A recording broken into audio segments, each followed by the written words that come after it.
Barkanmu da zuwa wannan tasha mai albarka. A yau muna da wani darasi mai matukar muhimmanci domin za mu nuna muku yadda ake samun kuɗi a wani website.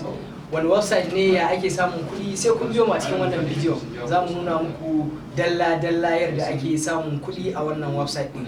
Ku biyo mu domin ganin yadda za ta kaya.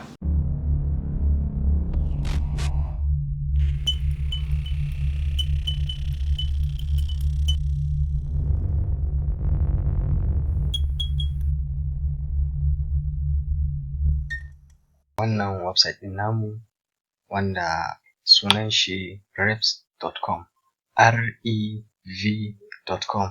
Wannan website ɗin za a biya ka ne wajen yin translation ɗin wani yare zuwa wani yare.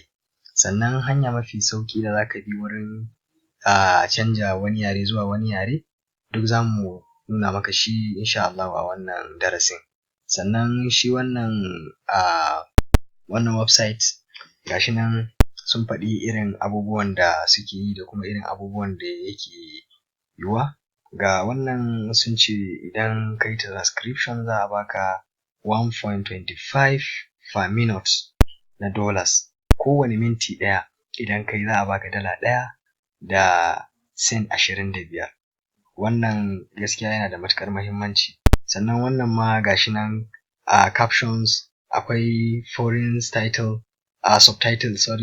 So translate your video with foreign subtitle. Abun kashi-kashi ne, akwai wanda za a baka bidiyo ne a ce ka yi subtitle ɗinsa da turanci ko da wani yare.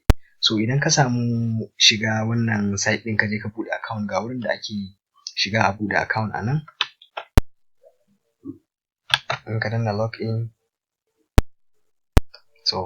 in ka danna login zai kawo ka nan gurin. In ya kawo ka nan gurin sai kai kuma ka zo ka danna create account.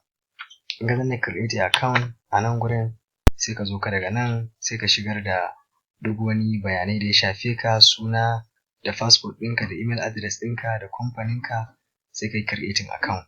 So bayan ka shiga ka samu creating account a ciki, to hanyar da zaka bi idan ka ɗauko aikin wataƙila baka san yadda zaka yi ka fassara yaren ba, to sai ka zo ka Google Translator.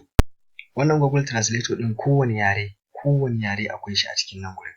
Har mu Hausawa ga nan yarenmu, in ka zo ka nan gurin ka danna haka, zaka ga duk wani yare da kake buƙata wurin ka fassara zaka same shi gashi nan.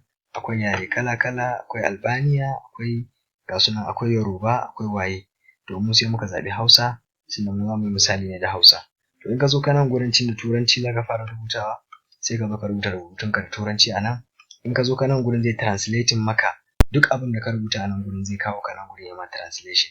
To in ya maka wannan translation din sai ka copy translation din da ya maka, sai ka je ka kai pasting ɗinsa a gurin da suka buƙaci ka pasting musu. Network ɗin yana nuna error. Yawwa gashi nan yayi translating mana wannan yaren Turancin zuwa yaren Hausa. Wannan gurin duk abin da ka rubuta zai detecting ɗinsa daga yaren da ya fahimci cewar ga yaren da kake nufi, ya fassara ma shi zuwa yaren da kake so. So daga nan idan ka saka sai ka zo ka kwafi wannan rubutun, sai ka je ka kai gurin da aka umarce ka da ka fassara yaren zuwa yaren da aka umarce ka. Sannan zaka iya drafting ɗin shi a document, zaka iya mai da shi ya koma document, sai ka yi downloading ɗinsa a PDF. So wannan ita ce hanya da mutum zai bi ya samu kuɗi online ta hanyar fassara rubutu daga wani yare zuwa wani yare.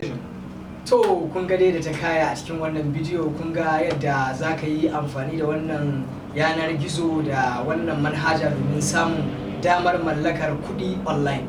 Za ka iya aiko mana da tambaya ko ƙarin bayani akan kafofinmu na sada zumunta kamar Facebook ko Twitter ko Instagram. Muna godiya, a mana subscribing, a mana liking, sannan a yi sharing wannan bidiyo.